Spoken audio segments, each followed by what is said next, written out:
नमस्कार. तर इंद्रायणी या मालिकेच्या आजच्या भागात आपण पाहणार आहोत की सगळी मुले शाळेत परीक्षेसाठी आलेले असतात. इंदू परीला विचारते की काय गं परी, पप्या कुठे आहे?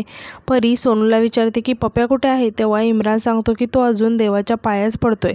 इंदू आश्चर्याने म्हणते की एवढा वेळ? इम्रान म्हणतो की हो, ते परीक्षेचं टाइम टेबल आलं आहे ना. यानंतर आपण पाहतो की पप्या देवासमोर हात जोडून म्हणत असतो की देवा, 21ला गणित, 22ला इंग्रजी, 23ला मराठी, 24ला विज्ञान, 25ला इतिहास, भूगोल, 26ला हिंदी. आणि तो देवाला म्हणतो की तेव्हा एकदाचं सांगतो वाचव, एकदा मदत कर देवा प्लीज, असं म्हणून तो तिथून निघून जातो. पप्या बाहेर येतो.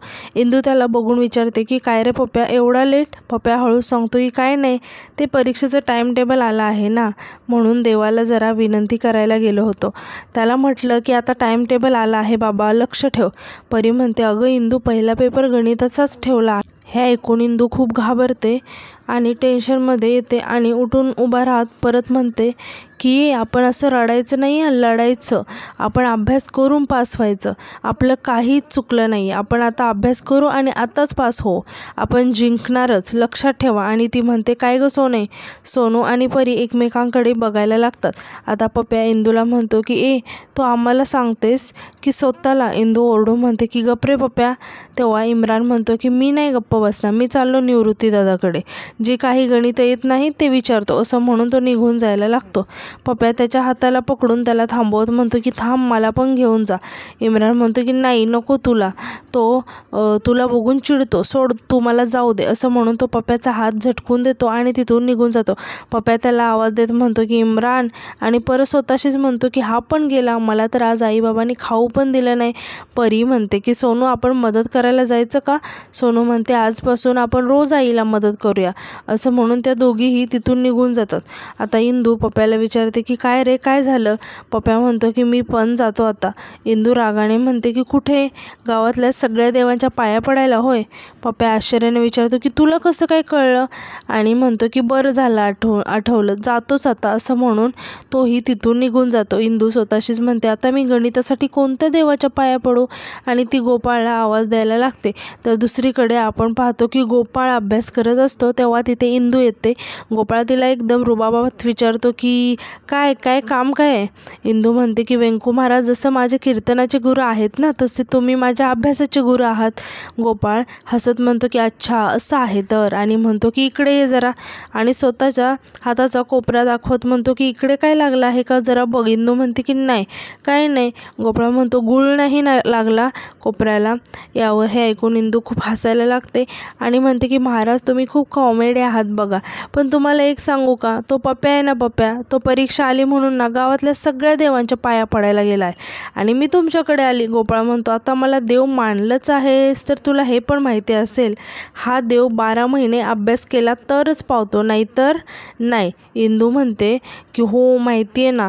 आणि परत गोपाळला म्हणते की हो गणिताचं फार टेन्शन आलं आहे हो मला, भोपळा नको ना मिळायला? मग गोपाळ म्हणतो की अहो तुम्हाला तर भोपळाच मिळाला पाहिजे, 1 नंबर आहे भोपळा तुमच्यासाठी. तो घ्यायचा आणि कापून खायचा. का? कारण आपल्याला दिवसभर उंडरायचं आहे ना, अभ्यासाच्या वेळी फटाके फोडायचे आहेत, मग भोपळाच मिळणार ना. इंदू हळूच म्हणते माफ करा ना. गोपाळ म्हणतो की आता ते सगळं राहू दे, परीक्षा जवळ आली आहे, वेळ नाही आहे आपल्याकडे, जेवढा वेळ भेटेल ना तेवढ्यात मन लावून अभ्यास करायचा. आणि म्हणतो की जा बघू अभ्यास कर आता. इंदू म्हणते की हो आत्ताच लागते अभ्यासाला, आणि काय अडलं ना तर लगेच विचारते. मग इंदू तिथून जायला लागते आणि परत मध्येच थांबते आणि म्हणते की एक विचारू का? गोपाळ म्हणतो की एवढ्या लवकर अडलं का? इंदू म्हणते की ती 6वी मधली सायलीताई आहे ना, ती मला लेखनिक म्हणून मिळू शकते का? गोपाळ विचारतो की का? इंदू यावर म्हणते की ती चांगली आहे ना, तिचं अक्षर पण खूप छान आहे, खूप भारी आहे, मोत्यांच्या दाण्यासारखं आहे. गोपाळ म्हणतो की आणि गरज पडली तर ती तुला मदत पण करेल ना, बरोबर ना? इंदू म्हणते की हो. गोपाळ रागाने म्हणतो निर्लज्ज कुठली, तसलं काही करायचं नाही, लेखनिक फक्त लिहिणार तू आणि सांगेल ते तू. अभ्यास तुलाच करायचा आहे, तूच करायचा आहे अभ्यास, तुझंच डोकं चालवायचं आहे तिथे, त्यामुळे मन लावून अभ्यास करायचा. काय कळलं का? मग इंदू म्हणते की हो कळलं देवा. गोपाळ स्वतःशीच म्हणतो की निर्लज्जच आहे बाबा ही. नंतर आपण पाहतो की मोठ्या बाई खूप टेन्शनमध्ये असतात. प्रेमनाथ म्हणतो की अहो काही नसतं परीक्षेमध्ये चालतं थोडंसं, तुम्ही ताण नका घेऊ. मोठ्या बाई म्हणतात जरा डोकं जागेवर ठेवून बोला, परीक्षा म्हणजे ती परीक्षा नाही, इंट्रो दिला का कधी?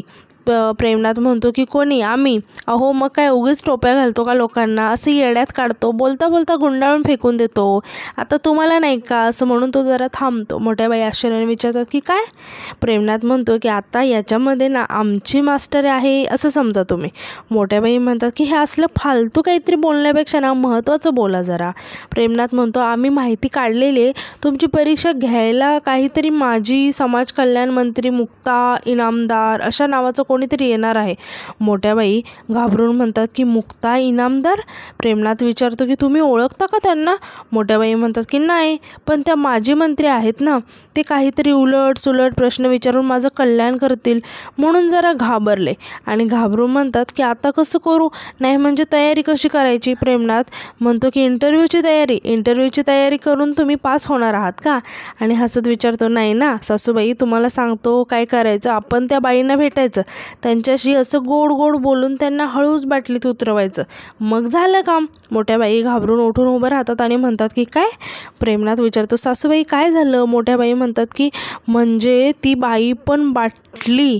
प्रेमनाथ म्हणतो की अहो सासूबाई तसं नाही, अहो म्हणजे त्या बाईला असं बाटलीत सांगता येत नाही सासूबाई, अहो हे राजकारणी लोक आहेत, बाटली पण मागू शकतात, पण आपण तयारीत राहायचं. मोठ्या बाई खूपच घाबरलेल्या असतात.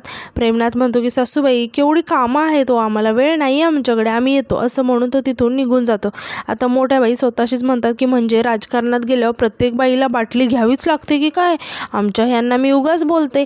आणि म्हणतात मला नाही जमणार हे. आता यानंतर आपण पाहतो की आदू अभ्यास करत बसलेला असतो, तेव्हा तिथे मोठ्या बाई येतात आणि आदूकडे बघून म्हणतात की माझा लेक किती अभ्यास करतोय आणि बस झाला आता रात्रीचा अभ्यास, असं म्हणून त्या आदूचं पुस्तक घेतात.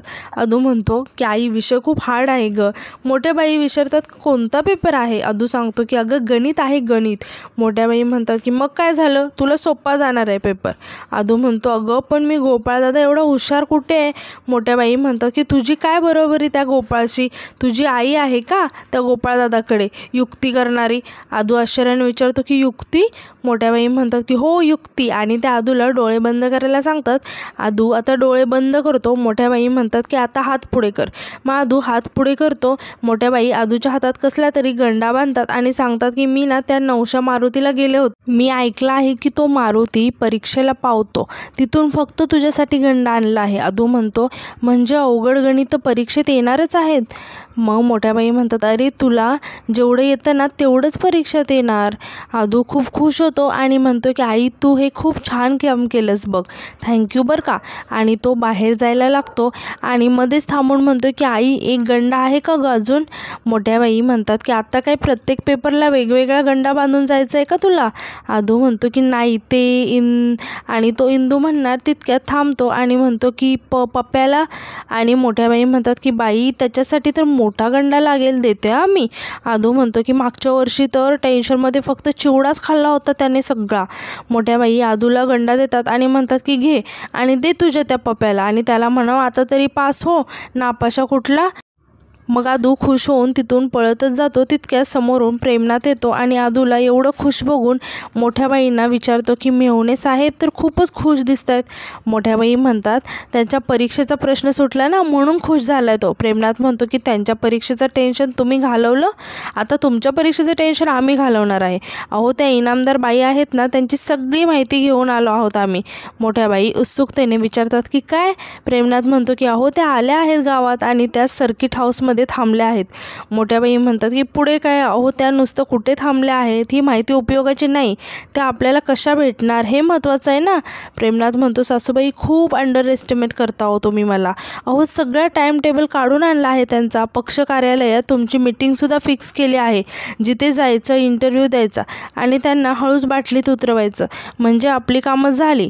मोठ्या बाई घाबरून म्हणतात की ओ हे पहा ते बाकी सगळं ठीक आहे, ते बाटलीचं जमणार नाही आहे मला. प्रेमनाथ हसत म्हणतो सासूबाई अहो तसं नाही, आणि खूप हसायला लागतो. मोठ्या बाई चिडतात आणि म्हणतात की काय झालं हसायला, जमणार नाही म्हणजे नाही जमणार.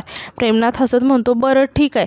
यानंतर रात्री आपण पाहतो की इंदू विठुरायासमोर उभी असते आणि म्हणत असते की माय बेस्ट फ्रेंड विठुराया, मला खूप टेन्शन आलं आहे रे, आणि त्यात माझी गणिताची परीक्षा आणि तो गणिताचा पेपर, कसा गणिताचा पेपर सोडवणार मी? आणि परत म्हणते सोड, मी पण काय विचारते तुला वेड्यासारखी, तू कुठे कधी दिली गणिताची परीक्षा?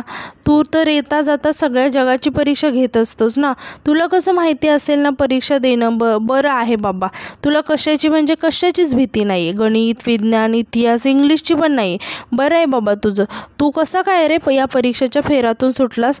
आणि परत म्हणते, बोल ना रे विठुराया, काहीतरी बोल, माझं टेन्शन जरा कमी कर ना.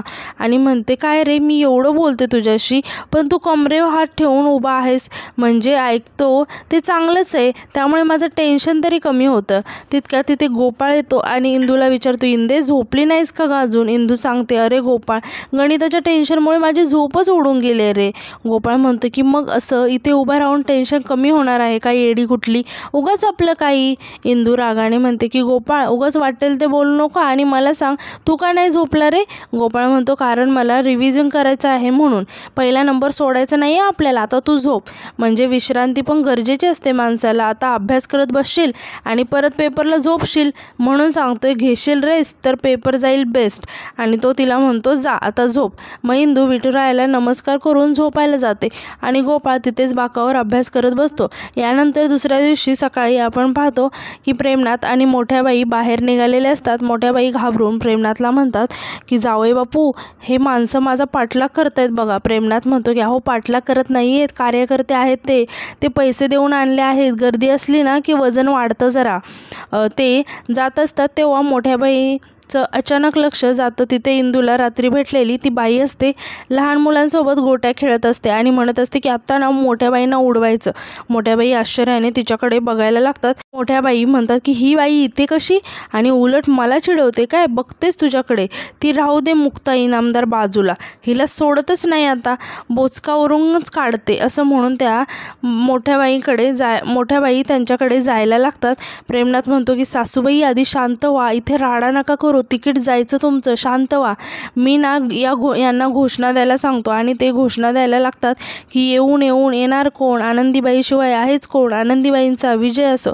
प्रेमनाथ म्हणतो की सासूबाई, मी आतमध्ये जाऊन येतो, तुम्ही इथे शांतपणे उभं राहा, मी आतमध्ये विचारून येतो. असं म्हणून तो तिथून आतमध्ये जायला लागतो. मोठ्या बाई त्या बाईंकडे रागाने बघत असतात. आणि आजचा भाग इथे संपतो. धन्यवाद.